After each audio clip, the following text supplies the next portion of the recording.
TVK Vijay number game ಗೆದ್ರು ಕೂಡ ಮತ್ತೆ ಗವರ್ನರ್ ಶಾಕ್ ನೀಡಿದ್ದಾರೆ. ಟಿವಿಕೆ ವಿಜಯ್ ನಂಬರ್ ಗೇಮ್ ಗೆದ್ರು ಮತ್ತೆ ಗವರ್ನರ್ ಶಾಕ್. ವೇದಿಕೆ IUML ಸೇರಿ ವಿಜಯ್ ಟಿವಿಕೆ ಸಂಖ್ಯಾಬಲ 120ಕ್ಕೆ.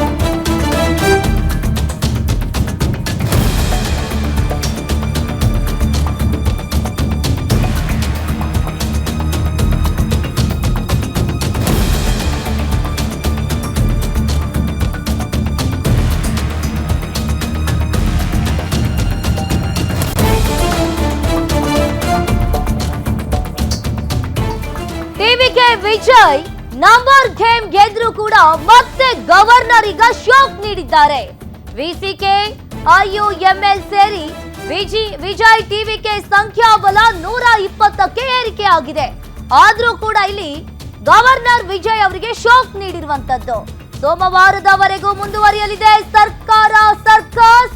ಭೇಟಿಗೆ ಅವಕಾಶವನ್ನ ಕೊಡದೆ ಕೇರಳಕ್ಕೆ ಹೋಗಲು ಈಗ ಗವರ್ನರ್ ಸಜ್ಜಾಗಿದ್ದಾರೆ. ಅರ್ಲೇಕರ್ ಸಜ್ಜಾಗಿರುವಂತದ್ದು. ಈಗ ತಮಿಳುನಾಡು ರಾಜಕೀಯದಲ್ಲಿ ಮತ್ತೊಂದು ಡ್ರಾಮಾ. ದಳಪತಿ ವಿಜಯ್ ಗವರ್ನರ್ ಭೇಟಿ ದಿಢೀರ್ ರದ್ದಾಗಿದೆ. ಲೋಕಭವನಕ್ಕೆ ಹೊರಟಿದ್ದ ವಿಜಯ್ ಕಾರು ಮತ್ತೆ ಯೂ ಟರ್ನ್ ಹೊಡೆದಿದ್ದಾರೆ.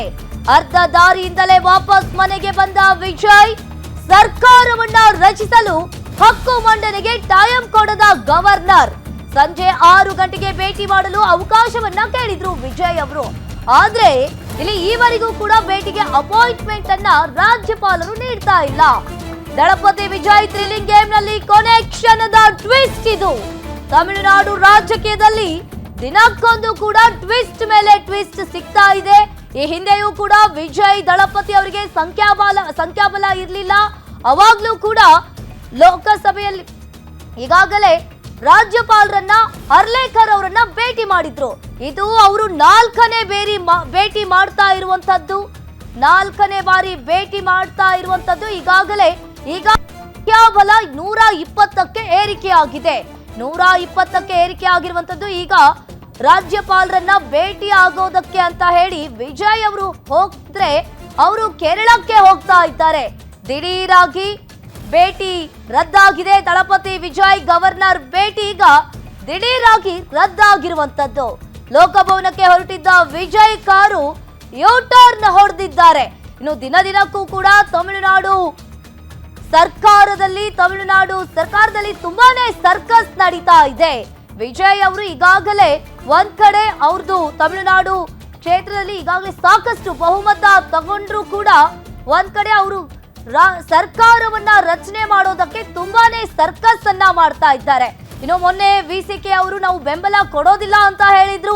ಆಮೇಲೆ ಯೂ ಟರ್ನ್ ಹೊಡೆದಿದ್ರು.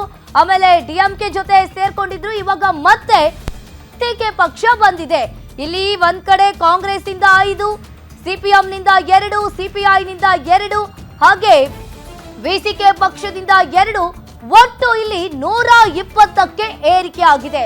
ಮ್ಯಾಜಿಕ್ ನಂಬರ್ ಇರೋದೇ 118. ಆದ್ರೆ ಇಲ್ಲಿ ವಿಜಯ್ ಅವರ ಸಂಖ್ಯಾಬಲ 120ಕ್ಕೆ ಏರಿಕೆ ಆಗಿದೆ. ಈಗಾಗಲೇ ರಾಜ್ಯಪಾಲರನ್ನ ಭೇಟಿ ಮಾಡೋದಕ್ಕಂತ ಹೇಳಿ ಹೋಗ್ತಾ ಇದ್ರು.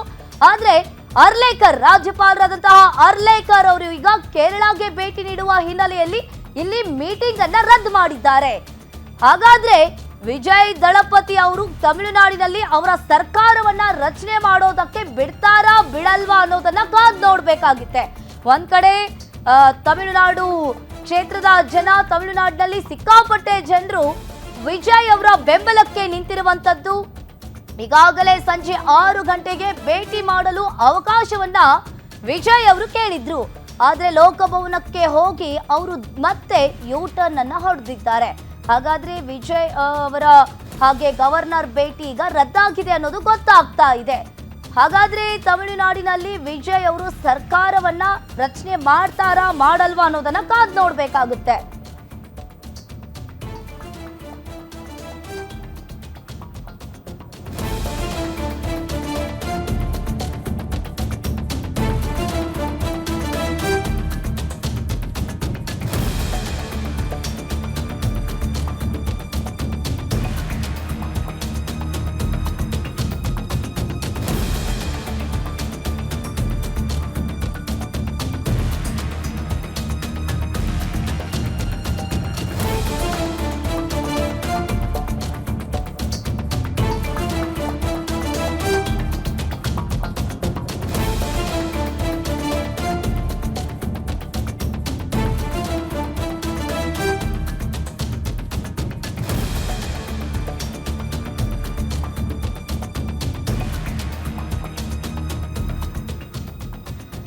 ಈ ಬಗ್ಗೆ ಹೆಚ್ಚಿನ ಡೀಟೇಲ್ಸ್ ಅನ್ನ ನೀಡ್ತಾರೆ ನಮ್ಮ editor Satish Anjinappa. Desk live ನಿಂದ ಜಾಯಿನ್ ಆಗಿದ್ದಾರೆ. ಎಸ್ ಸತೀಶ್, ಈಗಾಗಲೇ ಒಂದ್ ಕಡೆ ವಿಜಯ್ ಅವರು ಲೋಕಭವನಕ್ಕೆ 3 ಬಾರಿ ಭೇಟಿ ನೀಡಿದ್ದಾರೆ. ಅವಾಗ ವಿಜಯ್ ಅವರಿಗೆ ಸಂಖ್ಯಾಬಲ ಇರಲಿಲ್ಲ. ಆದ್ರೆ ಈಗ ಸಂಖ್ಯಾಬಲ 120ಕ್ಕೆ ಏರಿಕೆ ಆಗಿದೆ. ಇವಾಗ ರಾಜ್ಯಪಾಲರಾದ ಅರ್ಲೇಕರ್ ಅವರನ್ನ ಲೋಕಭವನಕ್ಕೆ ಭೇಟಿ ಮಾಡೋದಕ್ಕೆ ಹೋದ್ರೆ ಇಲ್ಲಿ ಅರ್ಲೇಕರ್ ಅವರು ನಿರಾಕರಣೆಯನ್ನ ಮಾಡಿರುವಂತದ್ದು. ಯಾಕೆ ಈಗ ಆಗ್ತಾ ಇದೆ? ತಮಿಳುನಾಡು ಸರ್ಕಾರದಲ್ಲಿ ಒಂದ್ ಕಡೆ ವಿಜಯ್ ಅವರನ್ನ ಸರ್ಕಾರ ಮಾಡೋದಕ್ಕೆ ಬಿಡ್ತಾ ಇಲ್ವಾ, ರಾಜ್ಯಪಾಲರೇ ಬಿಡ್ತಾ ಇಲ್ವಾ ಅನ್ನೋದು ಒಂದ್ ಕಡೆ ಕ್ವಶನ್ ಮಾರ್ಕ್ ಎದ್ದಿರುವಂತದ್ದು. ಏನಿದೆ ಇದ್ರ ಬಗ್ಗೆ ಹೆಚ್ಚಿನ ಡೀಟೇಲ್ಸ್ ಸತೀಶ್? ಅಂಕಿತಾ, ವಿಜಯ್ ಬಹುಶಃ ಲೇಟ್ ಆದರೂ ಅನ್ನೋ ಲೆಕ್ಕಾಚಾರದಲ್ಲಿ ಇದ್ದಂಗೆ ಕಾಣಿಸ್ತಾ ಇದೆ. ಯಾಕಂದರೆ ಮೊದಲೇ ರಾಜ್ಯಪಾಲರ ಒಂದು ವಿಮಾನದ ಬುಕ್ ಆಗಿತ್ತು, ಫ್ಲೈಟ್ ಟಿಕೆಟ್ ಬುಕ್ ಆಗಿತ್ತು ಅವ್ರಿಗೆ. ಯಾಕಂದರೆ ಈಗೇನು ರಾಜ್ಯಪಾಲರೇನಿದ್ದಾರೆ ತಮಿಳುನಾಡು ರಾಜ್ಯಪಾಲರು, ರಾಜ್ಯಪಾಲರು ತಮಿಳುನಾಡಿಗೆ ಉಸ್ತುವಾರಿ ರಾಜ್ಯಪಾಲರು ಮಾತ್ರ. ಅವರು ಕೇರಳದ ರಾಜ್ಯಪಾಲರು ಆ್ಯಕ್ಚುಲಿ. ಹಾಗಾಗಿ ಕೇರಳ ಮತ್ತು ತಮಿಳುನಾಡು ನಡುವೆ ಅವರು ಟ್ರಾವೆಲ್ ಮಾಡ್ತಾ ಇರ್ತಾರೆ. ಸೊ ತಮಿಳುನಾಡಿಂದ ಚೆನ್ನೈಯಿಂದ ತಿರುಚಿಗೆ ಹೋಗಬೇಕು ಅನ್ನೋದು ಮೊದಲೇ ಬುಕ್ ಆಗಿರುತ್ತೆ. ಇವತ್ತು 7 ಗಂಟೆ 10 ನಿಮಿಷಕ್ಕೆ ಅವರ ಫ್ಲೈಟು. ಸೊ ಈಗ 6 ಗಂಟೆಗೆ ಆರಂಭದಲ್ಲಿ ಟೈಮ್ ಸಿಕ್ತು, ರಾಜ್ಯಪಾಲರ ಟೈಮ್ ಸಿಕ್ತು ಅನ್ನೋ ಒಂದು ಮಾಹಿತಿ ಬರುತ್ತೆ. ಆದರೆ ವಿಜಯ್ ತಮ್ಮ ಮನೆಯಿಂದ ಹೊರಡಿದ ತಕ್ಷಣ ರಾಜಭವನಕ್ಕೆ ಇನ್ನೇನು 1 ಕಿಲೋಮೀಟರ್ 2 ಕಿಲೋಮೀಟರ್ ಇರಬೇಕು ಅಂದ ತಕ್ಷಣ ಅವ್ರಿಗೆ ಒಂದು ಮಾಹಿತಿ ಬರುತ್ತೆ, ಇವತ್ತು ರಾಜ್ಯಪಾಲರು ಮೀಟ್ ಆಗೋಕ್ಕೆ ಸಾಧ್ಯ ಇಲ್ಲ ಅಂತ.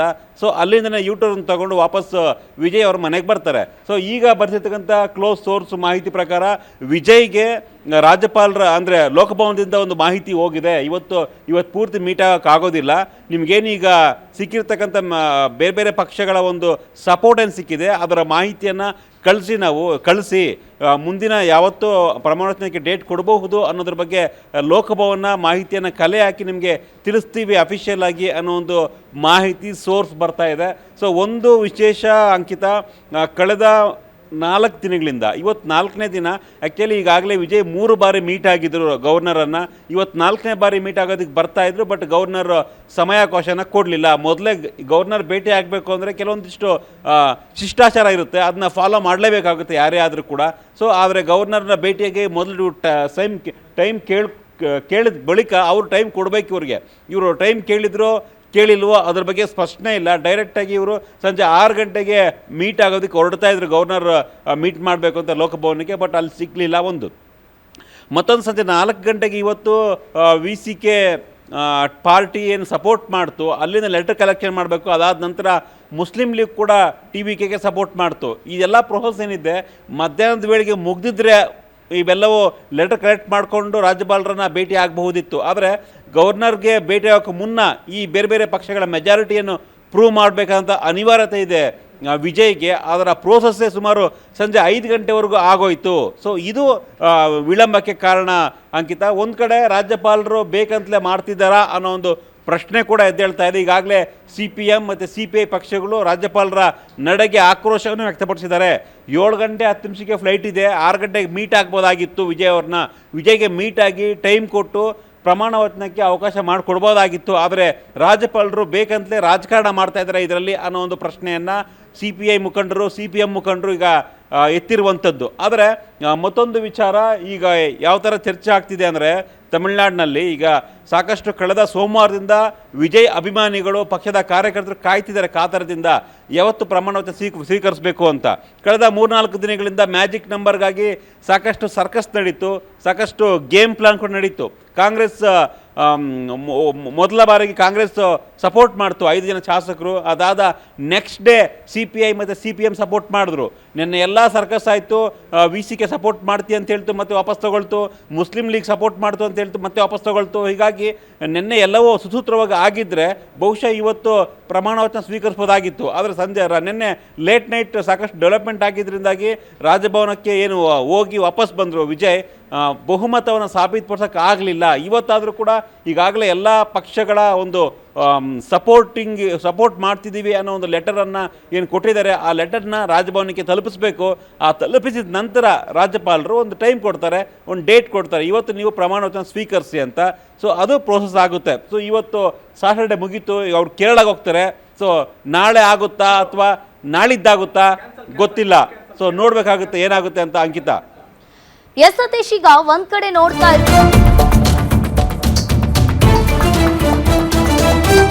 ರಚನೆಯನ್ನ ಮಾಡದಿದ್ರೆ ಈಗಾಗಲೇ ನಾಳೆ ಅಂತ್ಯವಾಗಲಿದೆ ತಮಿಳುನಾಡಿನ 16ನೇ ವಿಧಾನಸಭೆಯ ಅವಧಿ. ವಿಜಯ್ಗೆ ಬಹುಮತ ಇದ್ರೂ ಸರ್ಕಾರ ರಚನೆಗೆ ಸಿಗದ ಅನುಮತಿ.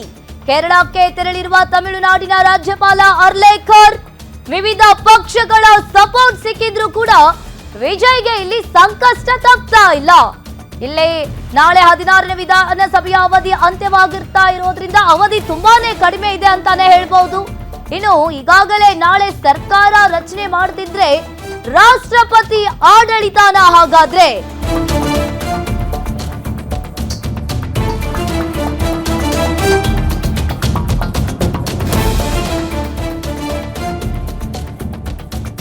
ರದ್ದು ಮಾಡಿದ್ದಾರೆ.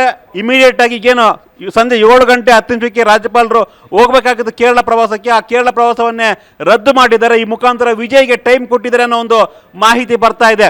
ಸೊ ಯಾವುದೇ ಕ್ಷಣದಲ್ಲಿ ಅಂದರೆ ಸಂಜೆ 6:30ಕ್ಕೆ ರಾಜ್ಯಪಾಲರು ಟೈಮ್ ಕೊಟ್ಟಿದ್ದಾರೆ. ಇನ್ನೇನು ಕೆಲವೇ ಕ್ಷಣದಲ್ಲಿ ಮತ್ತೆ ವಿಜಯ್ ತಮ್ಮ ಮನೆಯಿಂದ ರಾಜಭವನಕ್ಕೆ ಅಂದರೆ ಲೋಕಭವನಕ್ಕೆ ಹೊರಡ್ತಾ ಇದ್ದಾರೆ. ಸೊ ಅಲ್ಲಿಗೆ ಇವತ್ತೇ ಫಿಕ್ಸ್ ಆಗುತ್ತೆ. ಸೊ ಯಾವತ್ತು ಪ್ರಮಾಣ ವಚನ ಅನ್ನೋದನ್ನ, ಯಾಕಂದರೆ ನಾಳೆ ಮೇ 10ನೇ ತಾರೀಕು ವಿಧಾನಸಭೆ ತಮಿಳುನಾಡು ವಿಧಾನಸಭೆಯ ಟೈಮ್ ಎಂಡ್ ಆಗುತ್ತೆ. ಅಂದರೆ ನಾಳೆ ಒಳಗಡೆ ಸರ್ಕಾರ ರಚನೆ ಆಗಲೇಬೇಕು. ಒಂದು ವೇಳೆ ನಾಳೆ ಸಂಜೆ ಒಳಗಡೆ ಸರ್ಕಾರ ರಚನೆ ಆಗಲಿಲ್ಲ ಅಂದರೆ ಮತ್ತೆ ವಿಧಾನಸಭೆ ಏನು 16ನೇ ವಿಧಾನಸಭೆಯ ಅವಧಿ ಏನಿದೆ ಅದು ಮುಕ್ತಾಯ ಆಗುತ್ತೆ. ಸೊ ಕಾನೂನಾತ್ಮಕವಾಗಿ ಕೆಲವೊಂದಿಷ್ಟು ಕಾನೂನಿನ ಸಂಘರ್ಷ ಏರ್ಪಡುತ್ತೆ ಒಂದು ವೇಳೆ ನಾಳೆ ಸಂಜೆ ಹೊರಗಡೆ ಪ್ರಮಾಣ ವಚನ ಸ್ವೀಕರಿಸಲಿಲ್ಲ ಅಂದರೆ. ಹೀಗಾಗಿ ರಾಜ್ಯಪಾಲರಿಗೆ ಮತ್ತೆ ಟೈಮ್ ಕೊಟ್ಟಿದ್ದಾರೆ ಅನ್ನೋ ಒಂದು ಮಾಹಿತಿ ಬರ್ತಾ ಇದೆ. ಸಂಜೆ 6:30ಕ್ಕೆ ಲೋಕಭವನದಲ್ಲಿ ವಿಜಯ್ ರಾಜ್ಯಪಾಲರನ್ನ ಭೇಟಿಯಾಗಿ ತಮಗೆ ಇದ್ದಂತಹ ಏನು ಸಪೋರ್ಟ್ ಮಾಡಿದ್ದಾರೆ, ಈಗಾಗಲೇ ಕಾಂಗ್ರೆಸ್ ಸಪೋರ್ಟ್ ಆಗಿರ್ಬೋದು, CPI ಸಪೋರ್ಟ್ ಆಗಿರ್ಬೋದು, CPM ಸಪೋರ್ಟ್ ಆಗಿರ್ಬೋದು, VC ಕೆ ಸಪೋರ್ಟ್ ಆಗಿರ್ಬೋದು, ಮುಸ್ಲಿಂ ಲೀಗ್ ಸಪೋರ್ಟ್ ಆಗಿರ್ಬೋದು, ಈ ಎಲ್ಲ ಪಕ್ಷಗಳ ಸಪೋರ್ಟ್ ಮಾಡಿರ್ತಕ್ಕಂಥ ಬೆಂಬಲ ಪತ್ರವನ್ನು ರಾಜ್ಯಪಾಲರಿಗೆ ಕೊಟ್ಟು ತನ್ನ ಹಕ್ಕು ಮಂಡಿಸ್ತಾರೆ, ಸರ್ಕಾರ ರಚನೆ ಮಾಡೋದಕ್ಕೆ ಅವಕಾಶ ಕೊಡಿ ಅಂತ. ಸೊ ಇದನ್ನು ಪರಿಗಣಿಸಿ ರಾಜ್ಯಪಾಲರು ಬಹುಶಃ ನಾಳೆನೇ ಪ್ರಮಾಣ ವಚನಕ್ಕೆ ಅವಕಾಶ ಮಾಡಿಕೊಡ್ಬಹುದು. ಸೊ ನಾವು ಆಗ್ಲಿಂದ ಗಮನಿಸ್ತಾ ಇದ್ದೀವಿ ಸಾಕಷ್ಟು ಮೇಜರ್ ಡೆವಲಪ್ಮೆಂಟ್ ಆಗ್ತಿದೆ ಅಂತ. ಸೊ ಇದು ಕೂಡ ಇಸ್ ಅ ಬಿಗ್ ಡೆವಲಪ್ಮೆಂಟ್. ರಾಜ್ಯಪಾಲರು ತಮ್ಮ ಕೊನೆ ಕ್ಷಣದಲ್ಲಿ ಕೇರಳ ಪ್ರವಾಸವನ್ನೇ ರದ್ದು ಮಾಡಿಕೊಂಡಿದ್ದಾರೆ. ಕೇರಳದಲ್ಲೂ ಕೂಡ ಸರ್ಕಾರ ರಚನೆಯ ಕಸರತ್ತು ಆಗ್ತಾ ಇದೆ. ಅಲ್ಲಿ ಯಾರು CM ಆಗಬೇಕು ಅಂತ ಅದು ಕೂಡ ಚರ್ಚೆ ಆಗ್ತಾ ಇದೆ. ಅಲ್ಲೂ ಕೂಡ ಸರ್ಕಾರ ರಚನೆ ಆಗಬೇಕಾಗಿದೆ. ಹೀಗಾಗಿ ರಾಜ್ಯಪಾಲರು ಕೇರಳಕ್ಕೆ ಹೋಗಬೇಕಾಗಿತ್ತು. ಬಟ್ ಕೇರಳದಲ್ಲಿ UDF ಸರ್ಕಾರಕ್ಕೆ ಬಹುಮತ ಇರೋದ್ರಿಂದ ಅವರು ಟೈಮ್ ತಗೊಂಡಿದ್ದಾರೆ. ಅಲ್ಲೂ ಕೂಡ ಮೇ 14ರವರೆಗೂ ಟೈಮ್ ಇದೆ. ಹೀಗಾಗಿ ತರಾತುರಿ ಏನಿಲ್ಲ. ಫಸ್ಟ್ ತಮಿಳುನಾಡು ಇಂಪಾರ್ಟೆಂಟ್ ಈಗ, ಯಾಕಂದರೆ ನಾಳೆಗೆ ಎಂಡ್ ಆಗುತ್ತೆ ವಿಧಾನಸಭೆಯ ಅವಧಿ. ಸೊ ಹಾಗಾಗಿ ಸರ್ಕಾರ ರಚನೆ ಆಗಲೇಬೇಕಾದಂಥ ಅನಿವಾರ್ಯತೆ ಇರೋದ್ರಿಂದ ರಾಜ್ಯಪಾಲರು ತಮ್ಮ ಕೇರಳ ಪ್ರವಾಸವನ್ನು ರದ್ದು ಮಾಡಿಕೊಂಡಿದ್ದಾರೆ. ಅಂಕಿತ, ನಾವು ನೋಡ್ತಾ ಇದ್ದೀವಿ ಸ್ಕ್ರೀನ್ ಮೇಲೆ. ಸೊ ಕೊನೆಗೂ ಕೂಡ ವಿಜಯ್ 4ನೇ ಬಾರಿಗೆ ರಾಜ್ಯಪಾಲ ಅರ್ಲೇಕರನ್ನು ಭೇಟಿಯಾಗಲಿದ್ದಾರೆ. ಸೊ 6:30ಕ್ಕೆ ಭೇಟಿಯಾಗಿ ಸರ್ಕಾರ ರಚನೆಗೆ ಹಕ್ಕನ್ನು ಮನ್ನಣೆ ಮಾಡಲಿದ್ದಾರೆ. ಸೊ ಫೈನಲಿ ವಿಜಯ್ ಅವರ ಒಂದು ಸರ್ಕಾರ ಏನು ಬರೋದಕ್ಕೆ ಕ್ಷಣಗಣನೆ ಕೌಂಟ್ ಡೌನ್ ಶುರುವಾಗ್ತಾ ಇದೆ ಅಂಕಿತ. ಸೊ